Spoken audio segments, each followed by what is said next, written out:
150 millions d'investissements sur 25 ans pour les ports Vauban et Galice, c'est l'ambition annoncée par la Chambre de commerce et d'industrie Nice-Côte d'Azur, le nouveau gestionnaire des ports d'Antibes.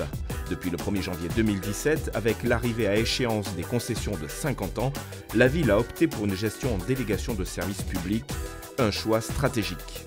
Il y a un enjeu international de faire le port du 3e millénaire, à la fois sur le plan écologique, sur le plan numérique et sur le plan économique, et puis avoir un gestionnaire qui porte ce projet à la fois sur le plan de l'investissement et sur le plan des redevances, qui sont loin d'être négligeables pour la ville d'Antibes. 18 millions d'euros par an dans les caisses de la ville d'Antibes, ça veut dire que c'est 5 points d'impôt de moins pour les Antibois. Pour l'architecte, l'intégration des ports dans la ville est primordiale. Il faut privilégier les piétons et les vélos.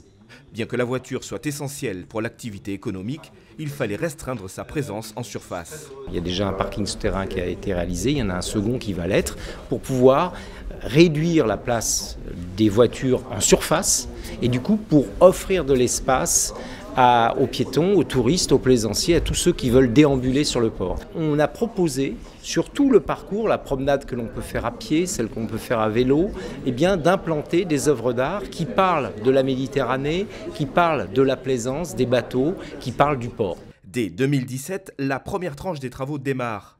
Elle porte sur une nouvelle capitainerie, sur le quai des Milliardaires ou encore sur la restauration des remparts du bastion Saint-Jaume. Elle comprend également l'intégration d'une infrastructure réseau innovante. Vauban sera un port connecté en lien avec la technopole de Sophia Antipolis. Alors on a un lien par une offre de bâtiment puisqu'on va proposer aux entreprises de Sophia déjà de retrouver en plein centre-ville près du port Vauban une capacité pour développer des solutions sur le port. Alors comment ça se passe? On a pris effectivement les thèmes de recherche de Sophia Antipolis et puis on a essayé de les faire coller par rapport aux besoins de l'offre qu'on avait en matière technologique.